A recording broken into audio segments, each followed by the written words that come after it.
Are you tired and overworked but don't want to quit your job? Well, there's a new trend that might interest you. It's called quiet quitting.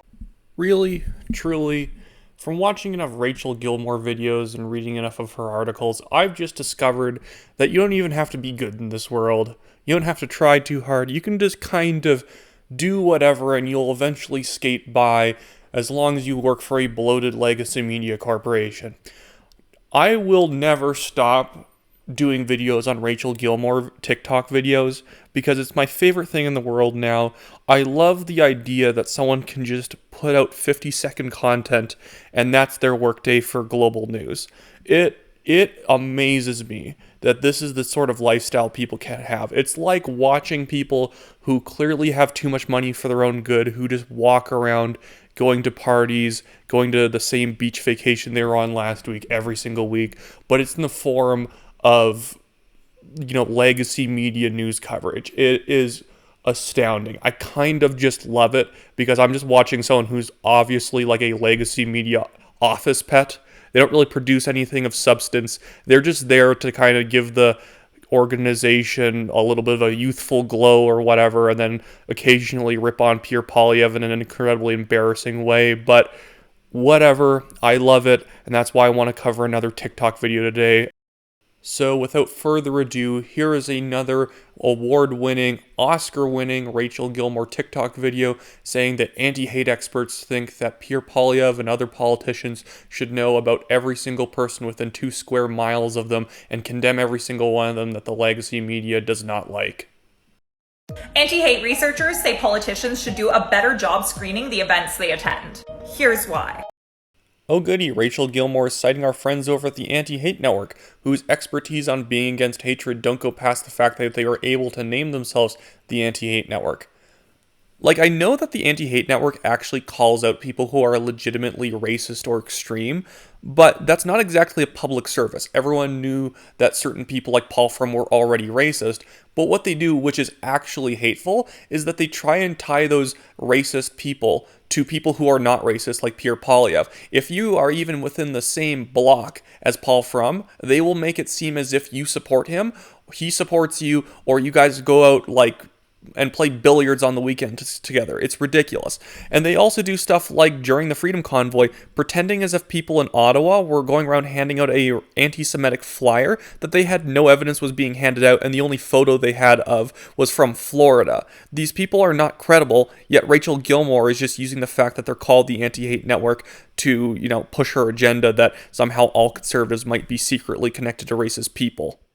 To use a personal example of just how bad the Anti-Hate Network is and just how callous they are, I was doing a report a couple of years ago on the other smear organization Press Progress, where I was going through their writers' tweets over the last 6 months, because every single one of their writers, I guess, installs a bot that deletes their tweets after a while, because I had been following Press Progress's tactic of going after conservatives for things that they had tweeted 4 years ago, taking out of context, reading in the worst light possible, and then trying to destroy their careers over it.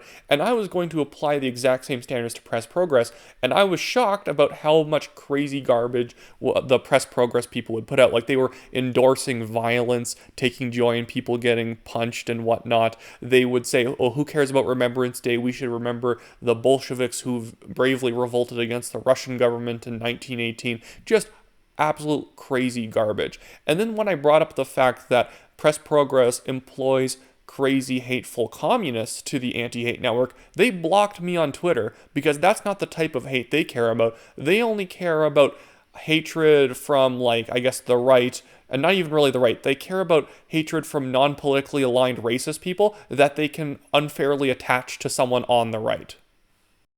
Well, anyway, sorry for the long aside. Back to the terrible TikTok video.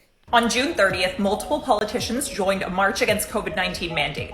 Now, Global News has confirmed the, quote, primary event contact listed on the event permit application was a woman named Stephanie McAvoy. We don't know if the politicians knew that McAvoy organized the event, because neither the politicians nor McAvoy responded to multiple requests for comment. But anti-hate researchers have monitored her for years.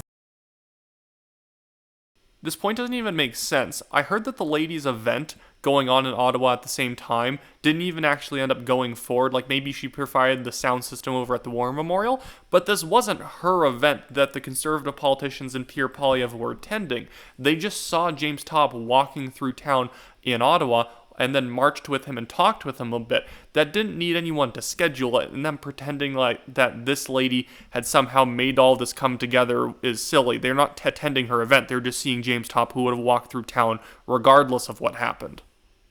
Now, I'm just going to fast forward to the next part because it's just more relevant details about the irrelevant lady.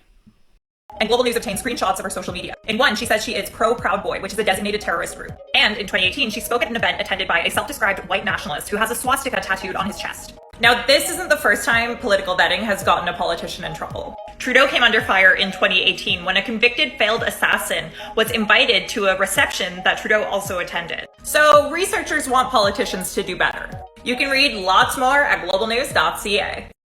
Welcome to False Equivalency City, everyone, where Pierre Poilievre and other Conservative MPs meeting with James Topp, who's protesting mandates, is at all comparable to Justin Trudeau inviting along Just Paul Atwal to his India trip, a man who is a Khalistani extremist who attempted to assassinate another man for opposing Khalistani extremism. And he was, again, in India, a country he wasn't even supposed to be allowed in, but slipped in because he was part of Justin Trudeau's entourage. It's absolutely disgusting, but this is Rachel Gilmour pretending to be balanced. Now, there's just one more important issue I want to talk about today, because I think it gets lost in the shuffle when people are going after and criticizing the legacy media. They are awful, they are bad, but what you have to do is you have to be able to measure yourself and make sure that you're not making friends with the wrong people in order to oppose the legacy media. You know, to own the media. If the media says someone's bad, then they're probably good. That's probably right 9 times out of 10, but there is the 1 time out of 10 that's not right. So I just want to quickly talk about this instance where Jeremey MacKenzie went to a Pierre Poilievre rally in Nova Scotia, took a photo with him, asked him about his policy on defunding the CBC, because that's the only policy Jeremey MacKenzie claims he cares about in this next election or whatever. And Rachel Gilmour's freaking out about it because Jeremey MacKenzie is an actual white nationalist. He's an actual gross person with gross views. He says that there is a race war going on in Canada and the US. He says that the Nuremberg trials against top Nazi war criminals were kangaroo courts, and that Israel was evil for having the Mossad go and hunt down Nazi war criminals who escaped after World War II. Just crazy crap. Like, the guy also is friends with people like Tyler Russell, who make disgusting statements like calling Leslie Lewis the fat black woman and implying she's unintelligent because she's Jamaican, and saying that Aaron O'Toole is controlled by the Jews. Just disgusting garbage. This is still guilt by association by Rachel Gilmour, though. It doesn't matter if someone gross shows up to your event and shakes your hand. Pierre Poilievre had the exact right response when his team sent an email out or a press release out about Jeremey MacKenzie showing up to this event, and they didn't even apologize for it, and they just said, guess what? I have shaken hands with tens of thousands of Canadians across Canada. I'm not going to be bullied into taking ownership over every nut who shows up because they want some publicity by taking a photo with me. That's not how this works. But Rachel Gilmour is trying to make it as if you're guilty by just being close to someone. But then also, I don't want people to overcorrect and say that there is no way of being associated with someone in a way that doesn't make you guilty. It's like if I was hanging out with Jeremey MacKenzie and Tyler Russell and I knew about all their crazy views, and I'm like, well, I don't care. Even if I don't share them, I'm okay with hanging out with them, even though they're anti-Semitic and they're white nationalists, whatnot. That would make me guilty by association, because it's rather gross to be hanging out with someone when you know that those are the sorts of views that they have. If I didn't know that they had those views and I was hanging out with them because they're just like lifelong friends, that would be wrongful guilt by association.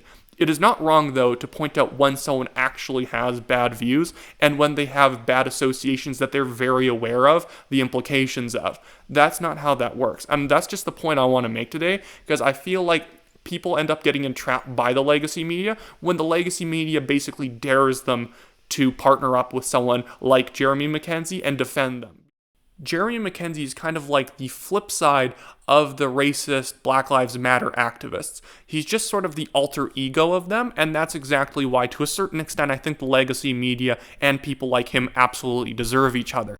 Just as a last aside before I wrap up this video, I understand that Jeremy MacKenzie's thing about Diagolon is a joke. It's a fake terrorist group that he fake runs to mess with the media and the Liberal Party. It's actually a fairly funny joke too, but at the same time, I'm not going to dilute myself and pretend that because he's joking about that when he's yelling on streams about how the Nuremberg trials are kangaroo courts and all the other crazy stuff he says, that those are also jokes. It's the form of tribalism to pretend that anyone who's claiming to be on the right side of the aisle must be good because the media is bad. I think that just makes politics worse when we kind of engage in faulty logic like that. Well, anyways, I hope you all liked this video, and I'll see you next time. Make sure to like, subscribe, and share with your friends to help the channel grow. Thank you.